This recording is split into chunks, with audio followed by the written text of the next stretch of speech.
ಲಂತೂರು ಬಿಸಿ road ಹೆದ್ದಾರಿ ವ್ಯಾಪ್ತಿಯನ್ನ ಎನ್ಎಚ್ಎಐಗೆ ಹಸ್ತಾಂತರಿಸಲು ಕೇಂದ್ರ ಸರ್ಕಾರ ಅನುಮೋದನೆ ನೀಡಿದೆ. ದಕ್ಷಿಣ ಕನ್ನಡ ಸಂಸದ ಕ್ಯಾಪ್ಟನ್ ಬ್ರಿಜೇಶ್ ಚೌಟಾ ಅವರ ನಿರಂತರ ಪ್ರಯತ್ನಕ್ಕೆ ಈ ಮೂಲಕ ಬಹುದೊಡ್ಡ ಯಶಸ್ಸು ದೊರಕಿದೆ.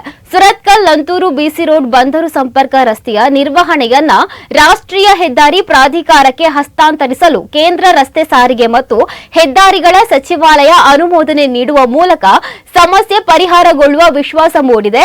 ಹಲವು ವರ್ಷಗಳಿಂದ ದಕ್ಷಿಣ ಕನ್ನಡದ ಸಂಪರ್ಕ ಜಾಲ ಸುಧಾರಿಸುವಲ್ಲಿ ಪ್ರಮುಖ ಬೇಡಿಕೆಯಾಗಿದ್ದ ಎನ್ಎಂಪಿಟಿ ವ್ಯಾಪ್ತಿಯ ಈ ಹೆದ್ದಾರಿ ಸಮಸ್ಯೆಗೆ ಶಾಶ್ವತ ಪರಿಹಾರ ಕಂಡುಕೊಳ್ಳುವಲ್ಲಿ ಕ್ಯಾಪ್ಟನ್ ಚೌಟಾ ಅವರ ಪರಿಶ್ರಮ ದೊಡ್ಡ ಫಲವನ್ನು ನೀಡಿದೆ.